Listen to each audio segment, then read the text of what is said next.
प्यारे बच्चों, मैं मिथिलेश कुमारी, प्रवक्ता अर्थशास्त्र, कन्या इंटर कॉलेज धामपुर, जनपद बिजनौर, कक्षा 12, विषय है आपका अर्थशास्त्र। इसमें आज उप विषय कहिए, प्रकरण कहिए, वो लिया गया है उत्पादन फलन, यानी कि उत्पादन फलन, प्रोडक्शन फंक्शन।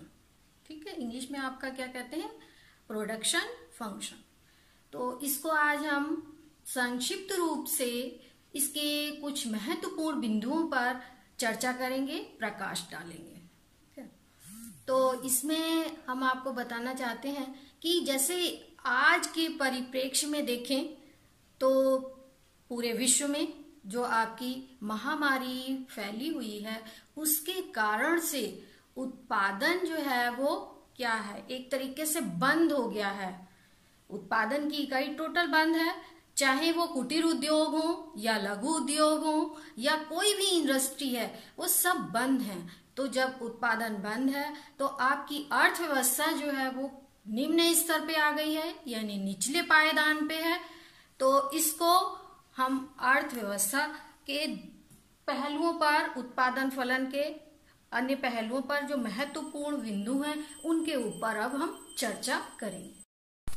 अब हम आते हैं उत्पादन फलन की परिभाषा पे। उत्पादन फलन भौतिक आगतों तथा भौतिक उत्पाद के बीच पाए जाने वाले फलनात्मक संबंध का अध्ययन करता है।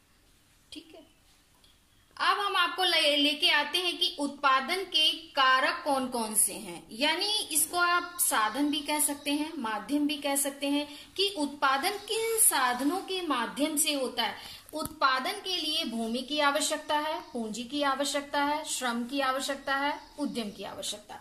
जब तक ये सारी इकाइयां सम्मिलित नहीं होंगी तब तक उत्पादन कार्य नहीं हो सकता।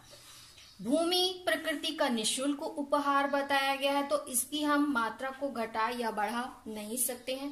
पूंजी को उत्पादन कार्य में घटा या बढ़ा सकते हैं। मान लीजिए आप 1000 रुपए की जगह 2000 भी लगा सकते हैं। श्रमिकों की संख्या 10 की जगह आप 20 भी कर सकते हैं। यहाँ पे मान लीजिए 10 है और आपको घटाना या बढ़ाना है तो आप 20 भी कर सकते हैं।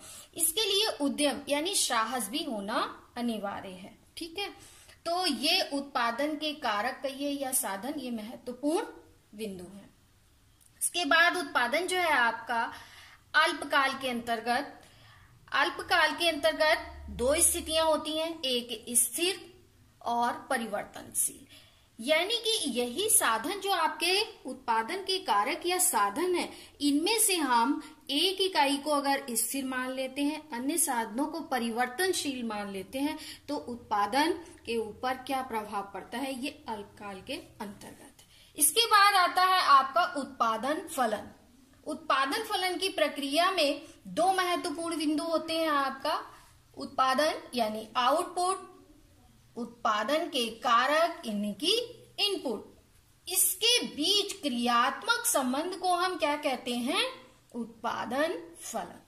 ठीक है, उसके बाद यानी उत्पादन आउटपुट, इसको हम दो माध्यम से समझ सकते हैं। प्रक्रिया का मतलब होता है कि कोई भी कार्य बार बार करना, यानी बारंबार करना। प्रक्रिया वैसे क्रिया होती है, इसको हम जब प्रक्रिया का रूप दे देते हैं तो वो कई बार, जैसे कपास आपका कपड़ा भी हम उससे बना सकते हैं, कागज भी बना सकते हैं, यानी उसका रूप परिवर्तित हो गया। वस्तु या सेवा में उपयोगिता में वृद्धि करना क्या है, आपका उत्पादन है। जब कपास के माध्यम से कागज बन गया, कपड़ा बन गया, तो उसकी उपयोगिता चेंज हो गई, परिवर्तित हो गई है, तब क्या होएगा, उत्पादन का मूल्य बढ़ जाएगा, बाजार में उत्पादन का मूल्य वृद्धि हो जाएगी। इसको हम प्रोफेसर एली की परिभाषा के माध्यम से भी स्पष्ट कर सकते हैं। उत्पादन तुष्टि गुण का सृजन है। तुष्टि गुण का मतलब, अभी हमने उपयोगिता बताया, उपयोगिता का मतलब होता है तुष्टि गुण। प्रोफेसर टॉम्स ने कहा है वस्तु के मूल्य में वृद्धि ही क्या है, उत्पादन है। यानी कि जब उसका रूप चेंज हो जाता है तो वस्तु में वृद्धि, उत्पादन में वृद्धि हो जाती है। उत्पादन फलन में कॉब डगलस का सिद्धांत जो है बहुत महत्वपूर्ण बिंदु है। उन्होंने इसमें दो चर लिए हैं, एक स्वतंत्र चर होते हैं और दूसरे आपके आश्रित चर, यानी कि दो चर x और y। ठीक है, P का मतलब यहाँ पर क्या है, प्रोडक्शन, F का मतलब है यहाँ पर फंक्शन। तो प्रोडक्शन का जो फंक्शन यानी उत्पादन फलन हो रहा है, y आपका हमने मान लिया है जैसे कि स्वतंत्र चर है, इसके ऊपर आपका y चर जो है वो x के ऊपर क्या है, आश्रित चर है।